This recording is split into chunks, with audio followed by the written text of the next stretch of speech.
to discover so many different aspects of metropolitan governance, of metropolitan architecture, and so on, that we must face as metropolitanists. Is the way I call all those activists for metropolitan development, which is the subject of the meeting today. And as Antonella said, the metropolis is a result of many forces working together, from academia, from the building construction sector, from governments, from NGOs, from even international organizations as the one that we are having today. And it poses an important question, no? What is metropolitan?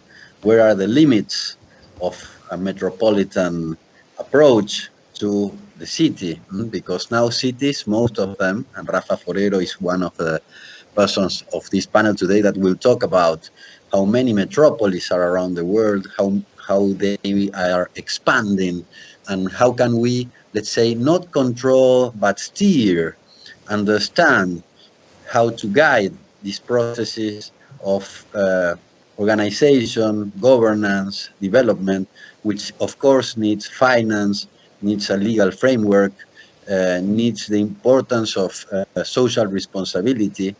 So basically the big challenges, the main challenges that all the society must face today is very much attached to the power of these metropolises that are growing all around the world, where most of the economic development is promoted and created, and at the same time, most of the inequality is seen there, and also all the challenges related to the emissions and carbon zero society that we need to achieve before 2050. So with just those two perspectives, plus the digitalization that arrived in these last years, but especially during these pandemic times, where we found a very important tool to still get together as we are now, despite the distances, and also to make, let's say, even the most simple and the most significant activities from everyday life. So the digitalization has arrived, and this will help us have a dialogue with these three fantastic speakers that we have today. I will just mention them and I will introduce them one by one once the presentation starts. Today with us it's going to be Alessandra Stabilini, who will speak first. Then we'll have Michele Stella, who will continue. And finally, Rafael Forero will close this presentation. Let me say the way we will be organized. We will have a first round with their presentations, about 10 minutes each presentation. And then we will have a second round that will allow us to maybe go deeper in some of the aspects that are more interesting to this metropolitan approach than the Tell Me project and the Digital Milan Week is proposing for today. Finally, we will open the floor for Q&A. So if you have any questions, just let us know and we will find a way to get them to the right speaker. So first, in order to start, I would like to introduce Alessandra. Alessandra Stabilini is from Milan. She's a researcher in commercial adjunct and she's researcher and a commercial adjunct professor of corporate governance and corporate social responsibility at the University of Law at the University of Milan. She's a lawyer specialized in and she belongs to Equity Partner, which is a very well-known legal studio there. So please, Alejandra, the floor is yours, and let us know what are you bringing us to discuss about sustainability, markets, and we are listening to you. Please go ahead. Thank you very much, Gabriel, and thank you Politecnico, and of course Antonella especially for inviting me. As you probably guessed from the brief presentation Gabriel did, I am not an expert in urban development or in metropolitan cities. Actually, my areas of study are corporate law and corporate governance, with a special focus on corporate governance and corporate social responsibility.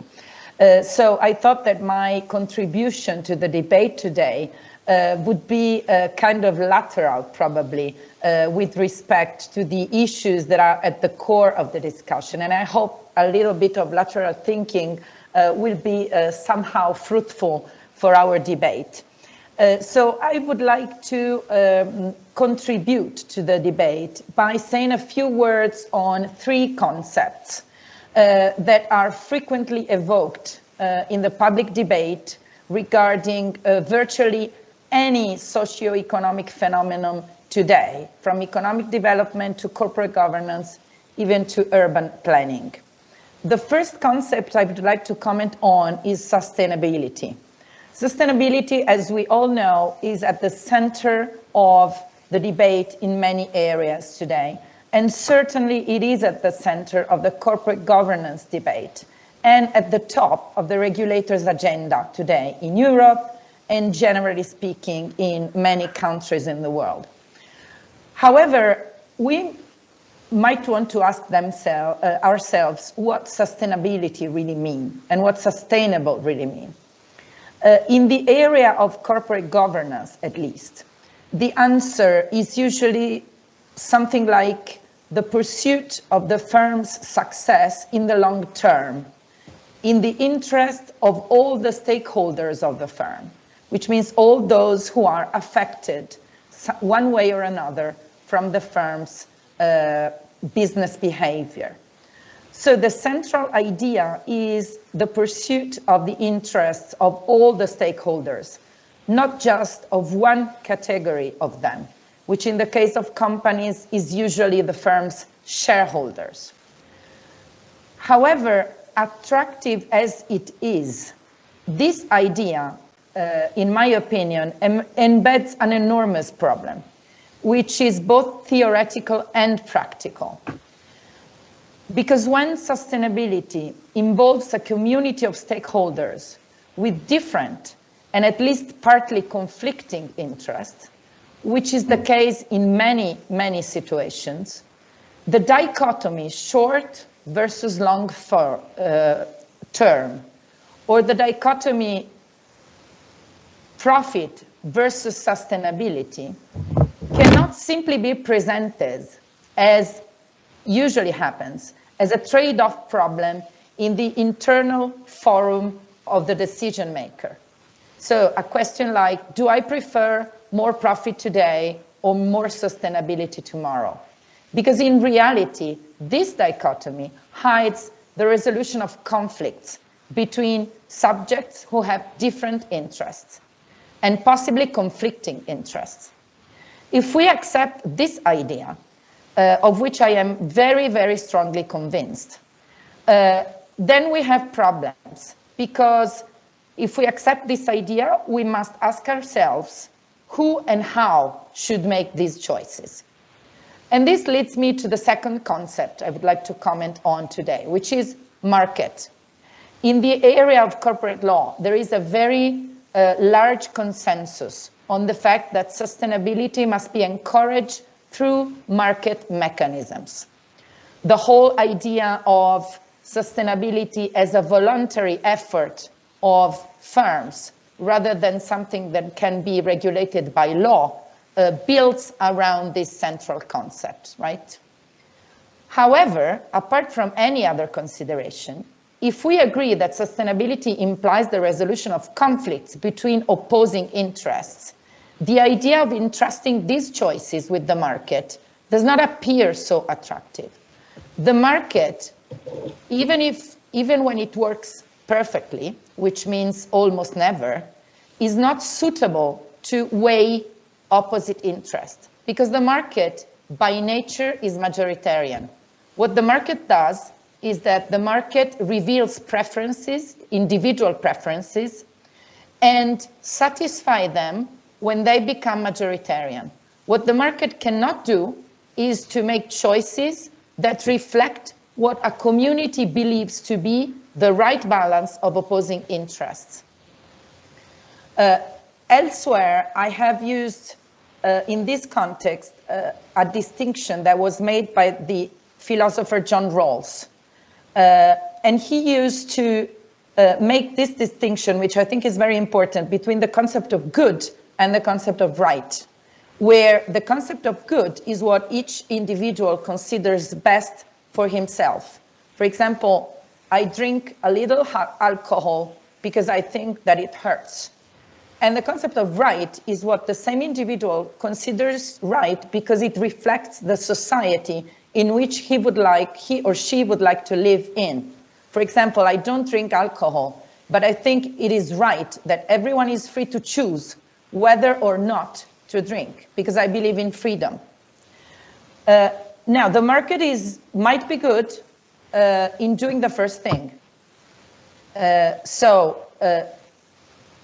May reveal preferences about the concept of good. Is very bad at doing the second. And for the second, we need politics. And this leads me to the third and last concept, which is governance. So how do you make different categories of individuals who must cooperate to produce a certain output, make their choices? I think one very fruitful terrain to explore is the terrain of stakeholder empowerment, which is something that it is under discussion in the realm of corporate governance today. It is actually more common to hear about stakeholder engagement than stakeholder empowerment. But I think that stakeholder empowerment is far more important. And with stakeholder empowerment, what I mean is rights given to the various stakeholders that allowed them to make their voices heard and to participate in the governance process. This is somewhat obvious, but there is one thing about stakeholder empowerment which I think is very important, and that takes me back to my starting point, which is stakeholder empowerment is a way to reveal the conflicts among the different stakeholders and to find explicit accommodations among these conflicting interests, rather than concealing conflicts through ambiguous concepts, which I think is one of the risks that we run today when we talk about sustainability, for sure in the area of corporate law, but I suspect also in other areas. I'll stop here, Gabriel. Thank you very much.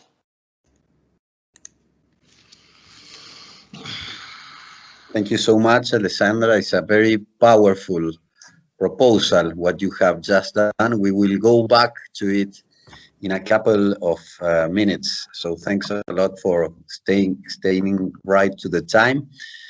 Now we will add to this first debate, very interesting actually, to another one that will be brought by Michele Stella.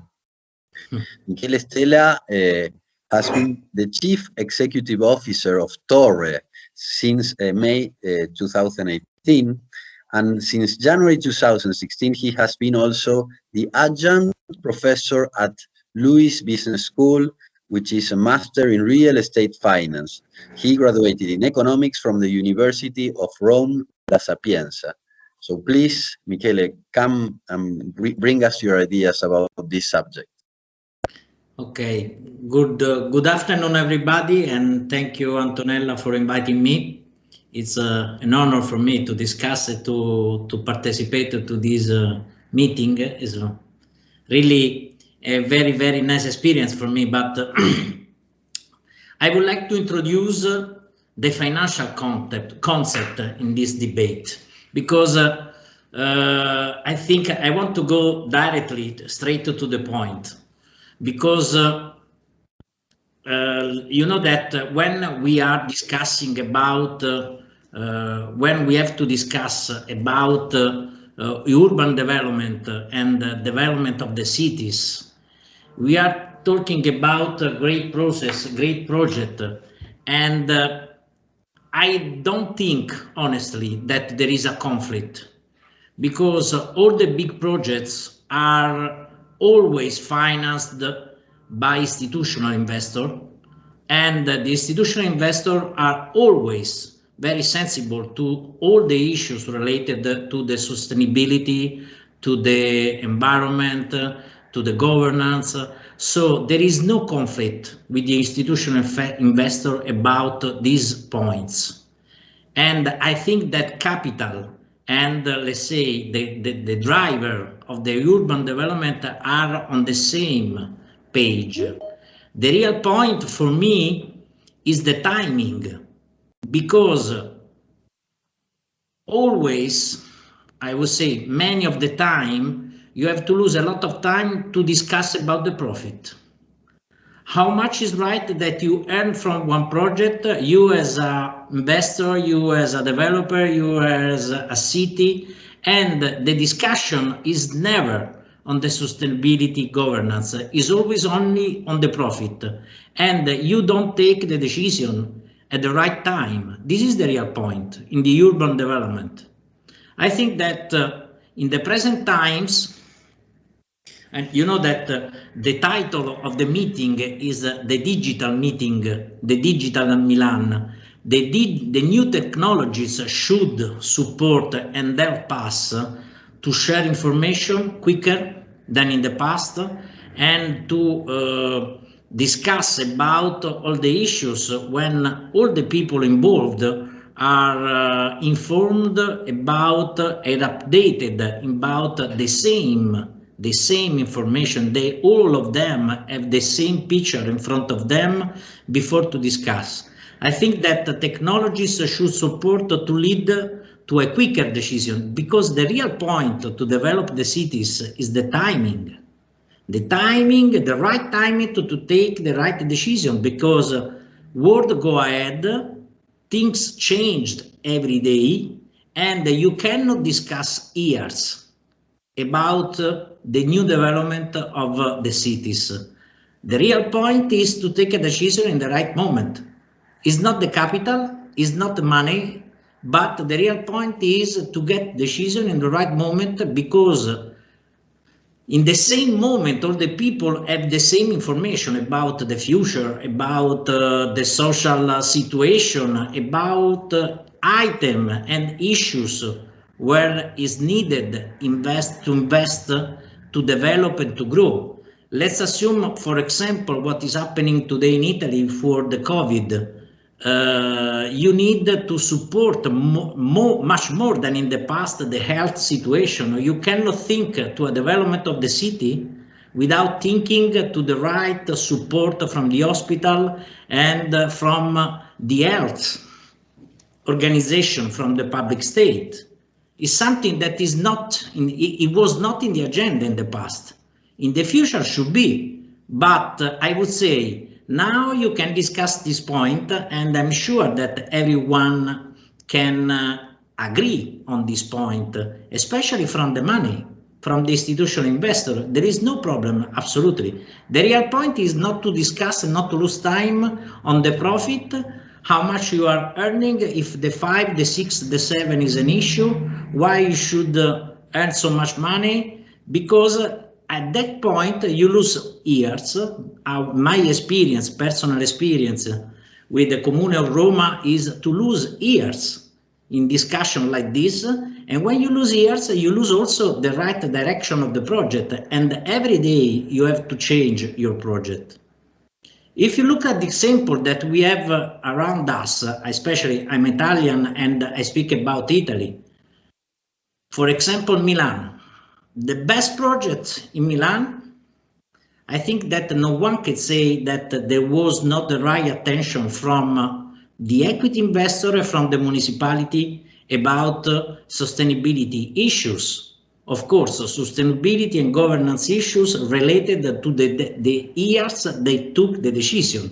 But no one can say that capital and municipality was disaligned on those points. It was a long process. It was, let's say, there was a discussion, but they got the right decision. And I think that you can replicate the same scheme without any problem. Point is not to discuss about conflict, my sentences at the end of this speech is that the capital is not a counterpart of the right, sustainability and governance, absolutely, but the real counterpart is the timing on development cities. Thank you. Thank you very much, Michele.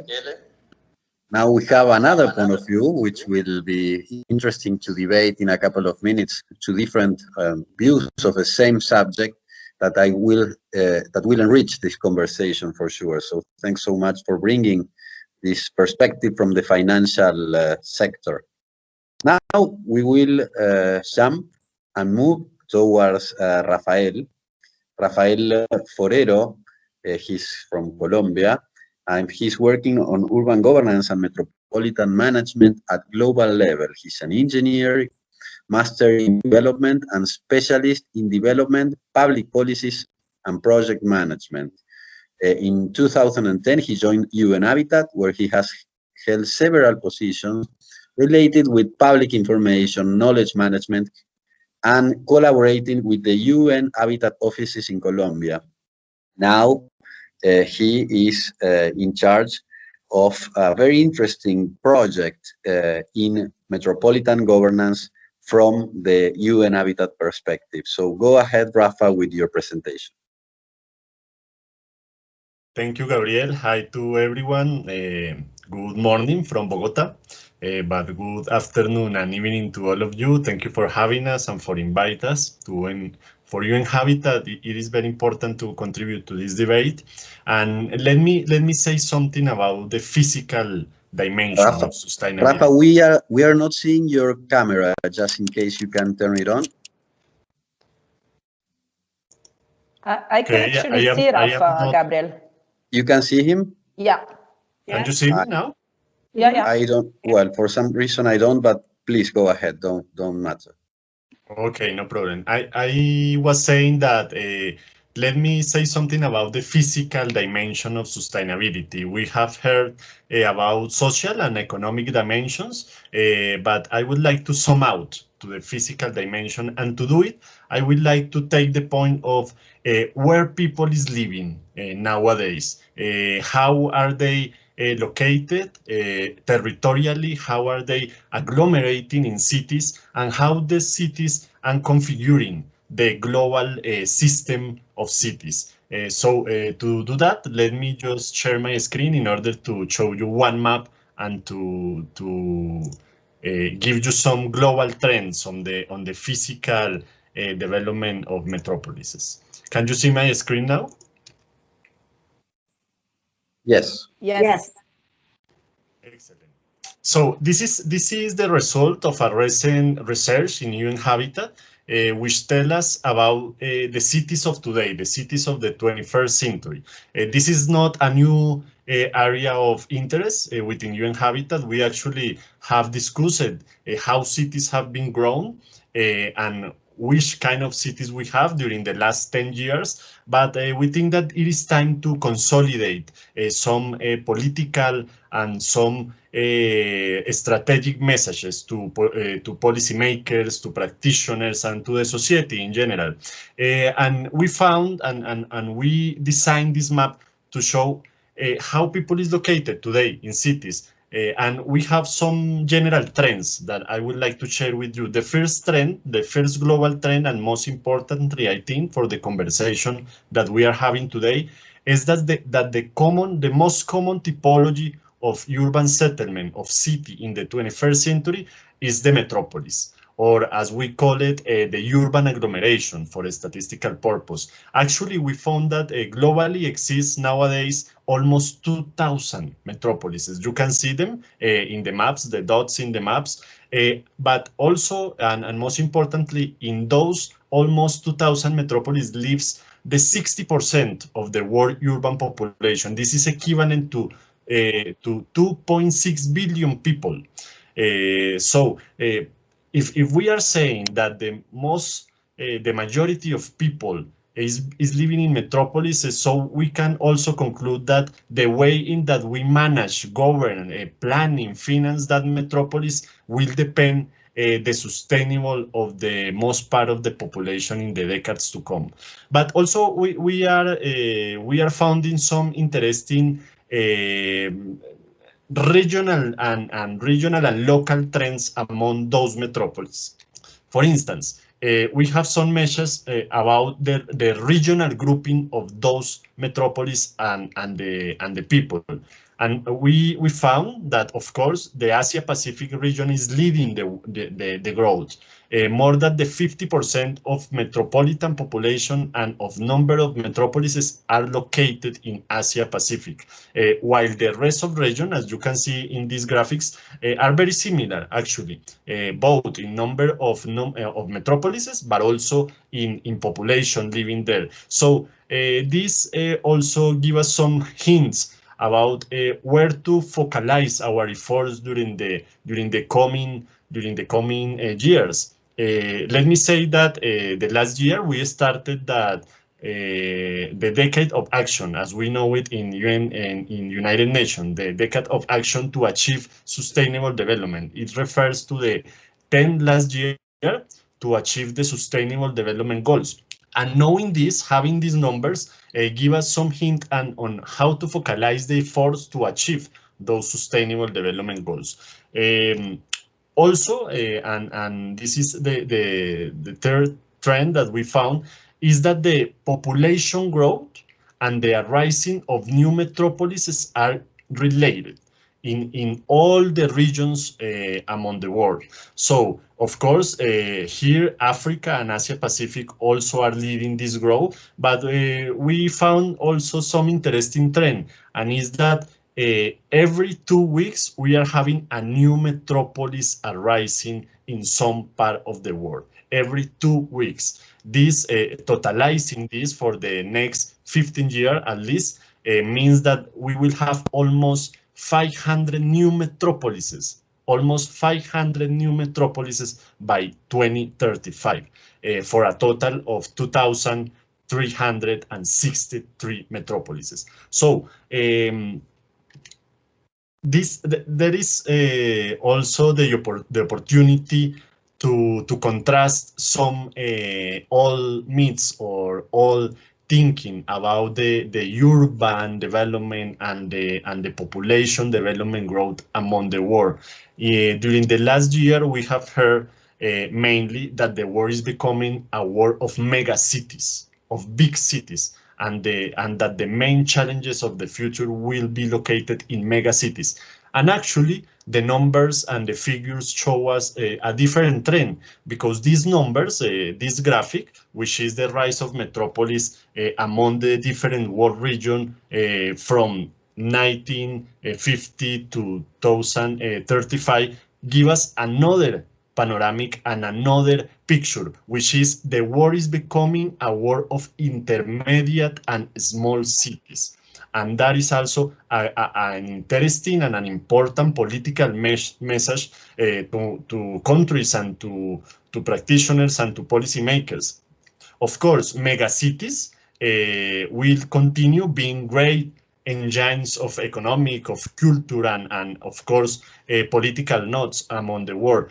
But in the next 15 years, we will only have new 14 megacities, while more than 400 small and intermediate metropolises. So we also are highlighting this because we think that the ways and the system that we need to plan and to design to achieve that sustainable development in the territory have to be mostly directed to intermediate and to small metropolises. So I will stop here for this first round.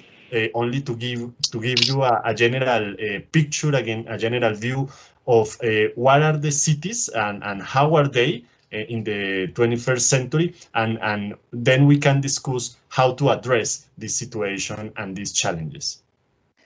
Rafa, can I just ask you one thing? The United States and North America in general would be in the green section, right? Okay, let me give tell you something about the green and the orange distributions. So, are you referring to this graphic, right? No, to the last one, to the one you were just showing now. To this one? No, the last. This one? No. Yes. Okay. Oh, yes.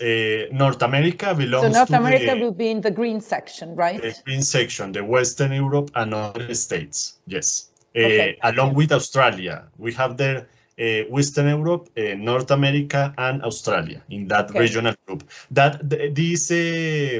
This is related with the regional grouping of the United Nations General Assembly, which is not exactly a distribution by continent, but by a political and socioeconomical state of development. Grazie. Welcome. You are mute, Gabriel, you are mute. And now I see you. I don't know what's going on with this platform, but it's working finally. Thank you, Rafa. Great presentation. I think you gave us an idea of what's going on around the world with these issues. So we have three different approaches to what, let's say, metropolitan development is. Of course, there are much more, but with these three, we can have an excellent exchange. I would like to go a little bit deeper, Alessandra, in something that you proposed before, which is stakeholder empowerment. And I think this is a very important matter. It's not just engagement. What we need is to give people, to give institutions the tools to make those changes happen. You said something that somehow it's almost the opposite of what Michele presented later on regarding the importance of revealing conflicts and trying to work on that.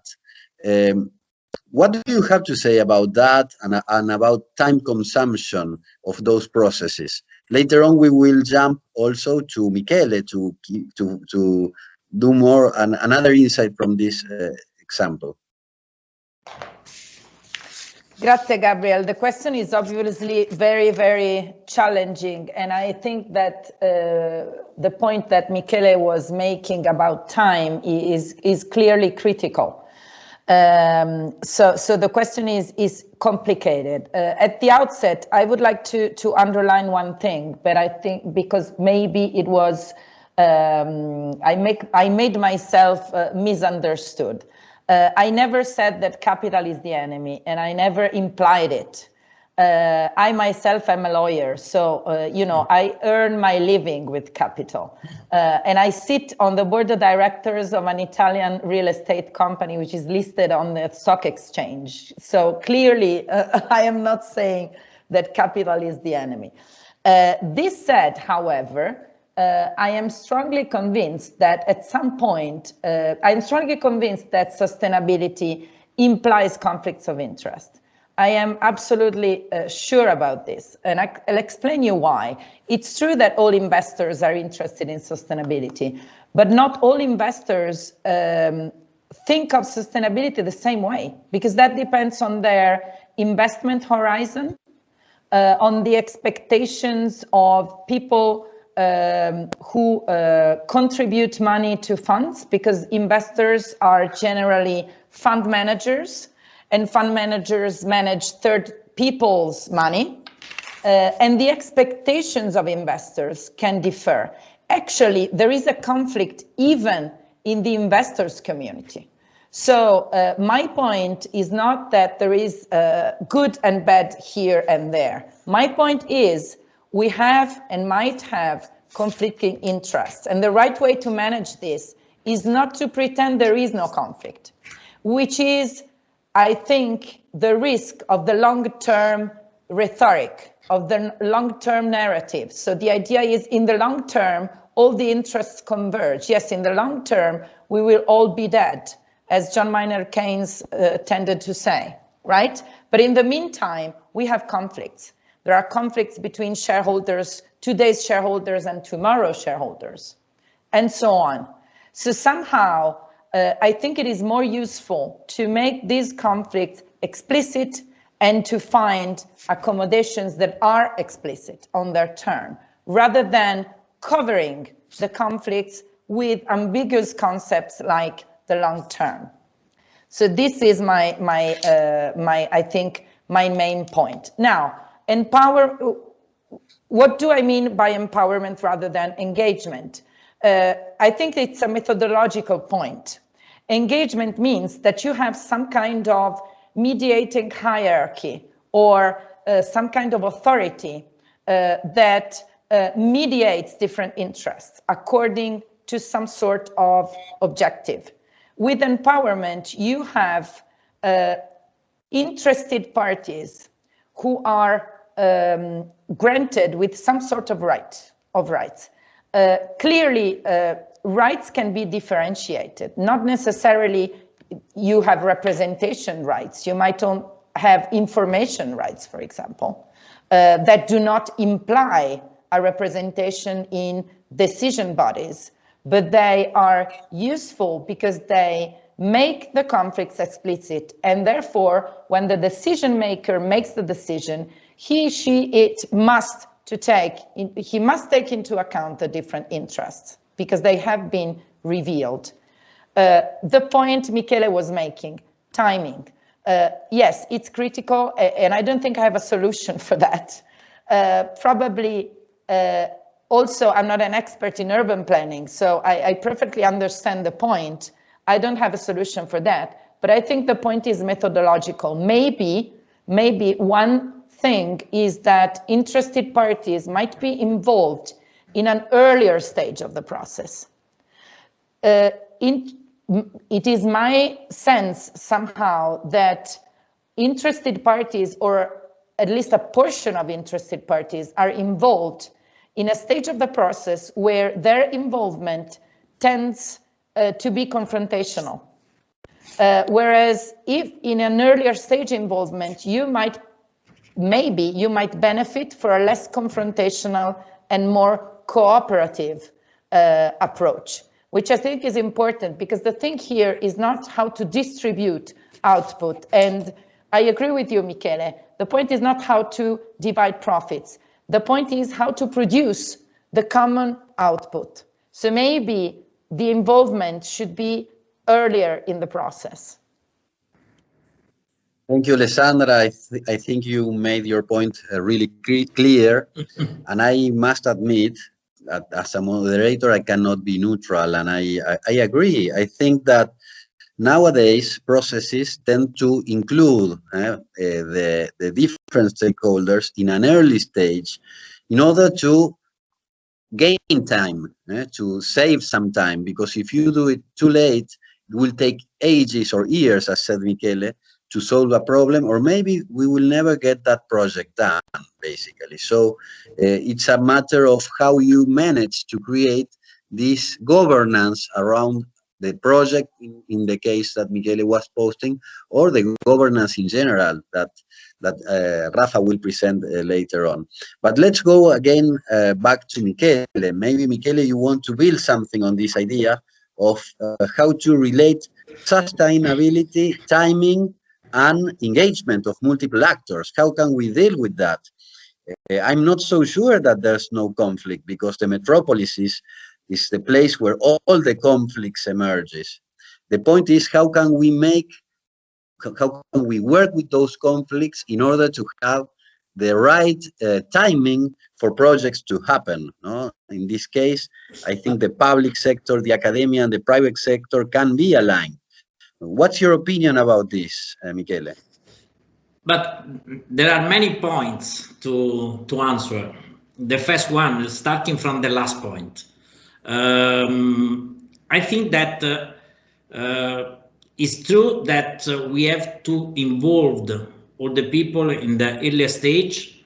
Okay, agreed. But we need new tools, what universities are doing, because we have to share, we all have to share the same information, and the information have to produce the same output.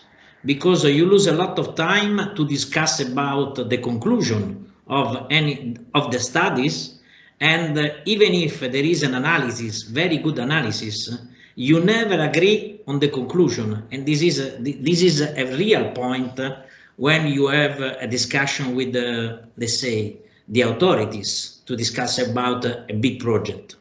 And this is the first issue. So the main important role is the, let's say, the professionalism of the people involved around the table, the role of the university. And remember that I'm working with the university in Rome, so I'm involved in this activity since, let's say, 15 years ago I started. So I do agree on the point that we need more information, but we need also not to discuss about simple conclusion. The second answer is we have seen the chart from Raphael. It was impressive, but what is impressive to me is that the new cities are growing in countries where there is not our experience, and their risk is to follow the same our mistakes, because today we can speak in this way because we have our experience. And what is important to develop in a better way, the word, I would say, is to share our experience, because it's clear that they will do the same mistake we did. And we have to support this process. This is the role of the technologies. Third point, is the capital. I come back to internal debate between me and Alessandra, because when I say that in the world there are institutional money, Alessandra was replying on the fund manager and funds. And I want to say something more because it's my, let's say, my territory. So I want to share with you more information, because you know that institutional money, what does it mean? Institutional money are pension funds, insurance company, sometimes banks, money that doesn't need 20% return, but 2%. They have to grant the minimum dividend, so they are not looking for so much money. The difference is who is managing their money. But the real point is to involve in the process of development, of the city's development, what the people I call the equity provider, not the intermediaries. Because in every project, when you buy a house and you appoint an agent, you pay always more. You have to involve in the discussion directly the equity providers. And for sure, your discussion will be easier. So the point is the source of the capital. Not all the capital are the same. And when you are developing a big project, you need also to identify the right capital. This is also a main point for the success of the project. Let's think, sorry if I come back always to the Italian experience, to the Milan experience, but it's my country. But if you think to city life, there were two insurance companies, no fund manager. And city life is developing, is growing, every year is growing. They are doing something every year, every 2 years. There is always a discussion with the municipality. Porta Nuova has been developed by a fund manager. And in the meantime, the fund manager was Heinz at that time, with all the respect with Heinz, but the fund manager came out from the project, I don't remember when, 5, 7 years ago, and today there are on the project equity provider. and they are still investing on the project. This is the main point. If you want to develop cities, you need also the right capital. If you ask to Michele Stella to support the Milan cities, it's clear that you will have always conflict because I don't have money. This is the point. and this is another approach. Not everyone is good at the same table. And this is important to call the right people. Thank you, Michele. Thank you. I think you added more complexity and something we totally agree, which is the new metropolis needs new tools. We cannot solve old problems with the same old technique. So we need to understand that new tools are needed, and basically the new discipline that the Tell Me project is somehow empowering is very much related to theory and new tools. Regarding the capital, I would just add one thought. I totally agree with Michele that capital is enormous, no? And it's very vast as an idea. And we will have to be ready for blockchain, because the blockchain will add new ways of funding projects that we don't even imagine. So this is really one of the new challenges to come in order to understand how this will impact the way we build our cities and our metropolises. So thank you so much, Michele, for these points. And let's move to Rafa, that I know that he surely have something to say about methods. They have been studying and developing some methods that he can share with us. Please, Rafa, go ahead. 5 minutes. Thank you, Gabriel.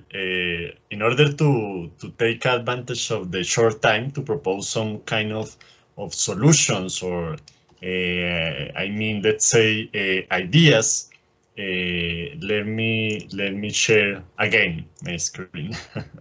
Sorry. Okay. So I tell you before that we in UN Habitat understand that the achieving sustainable development pass through metropolises, not only because mostly of the global population is living there, but also because cities is intrinsically related with sustainable development. And this graphic show why.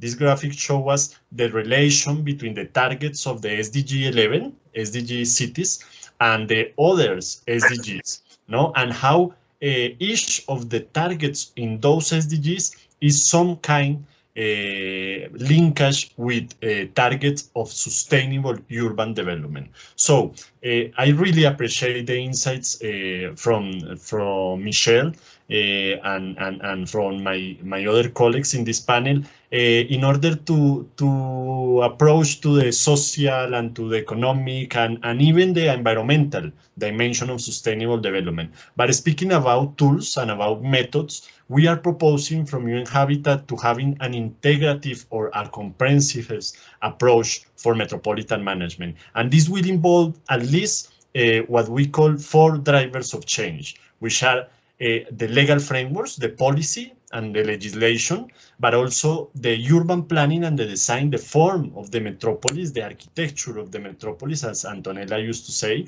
the governance mechanisms, the way in that local actors are taking decisions and are achieving collective action, and also the financing mechanisms for both, for financing institutional solutions that address the metropolitan challenges, but also financing metropolitan projects or local projects with metropolitan impact. We really believe, we strongly believe that at least having these 4 skills or these 4 capabilities within metropolitanists or metropolitan practitioners, we can really work or promote to achieve sustainable and balanced territorial development. As you say, we have made some work from UN Habitat in some methodologies. Painfully, we have no time to share with you today. But what I can say is share some links through the chat in order that after the panel you can check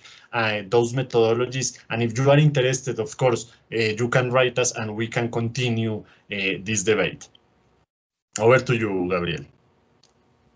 Thank you, Rafa. Again, I think, well, it's a short time to speak about such deep issues, but we have a little idea of what different approaches could be. Let's see if we have any question from the audience that would like to be shared in these last 5 minutes that we have. Otherwise, I can keep on asking the panelists as just 1 minute way around to make some conclusions of this interesting debate.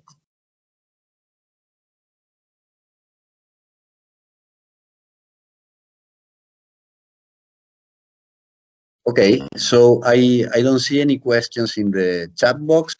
I will move forward then to some opinions of what I heard.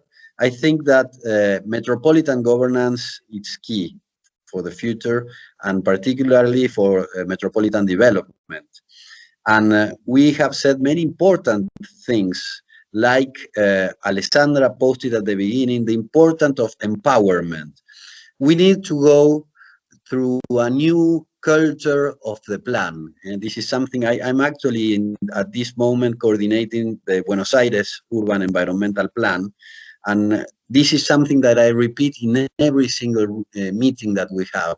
We have to develop a new culture of a plan, how to understand the importance of planning. And planning is not just doing a process, a proposal from, let's say, from the government that has to be imposed to the city. This is not the way it's working anymore. So, and why is that? Well, we have many answers today, because corporations are having a lot of responsibilities in making the world more sustainable, because there's an international agenda that is posting and helping these institutional founders, these institutional capitals to do, let's say, a greener and a cleaner world. So to do that, we have to find the new tools. And this is something that Michele brought with emphasis and enthusiasm. We need to do that, and we need to, of course, get to know new methods. And this is what UN Habitat is bringing us to the table today. I would like to give to all of you 1 more minute. We have actually 4 minutes. 1 more minute in order to close any idea, any goodbye sentence that you want to add to this meeting. Please go ahead in Alessandra, Michele, and Rafa in that order. 1 minute to all of you.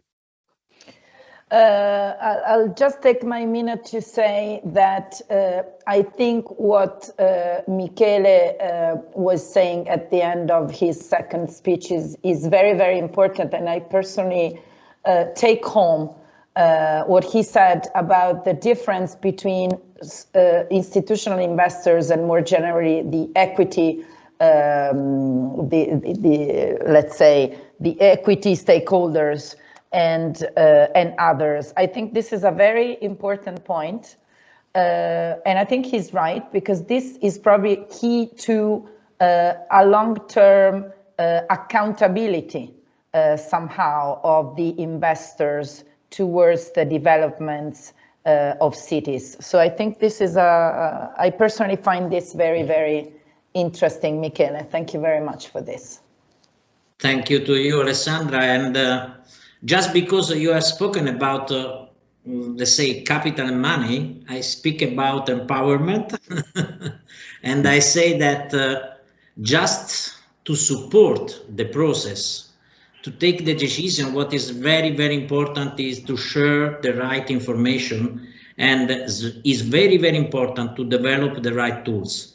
Because I make an example, when, for example, from the local authorities, there is the awareness about the long-term effect on the people, on the life of the people, on the long term. And when you can, let's say, support your decision on an analysis, when there are right information about the effect of a development, it's always easier to take a decision. So it's very important to have the right tools and to share the same information. Rafa? Thank you, Gabriel. Yes, I just want to use this minute to reaffirm my message from the first intervention, which is all of us know, of course, that the world is becoming increasingly urban, but we need to go deeper and say how those cities are evolving and how those cities and how that urban world will be at the end of this century. And we are sure, and this is a strong message from UN Habitat, we are sure that at the end of this century, we will have a metropolitan world, and the cities will be a metropolis mostly. So the old ways to do things, I think that they need to be rethinked. Cities and local governments cannot be continue working isolated with each other.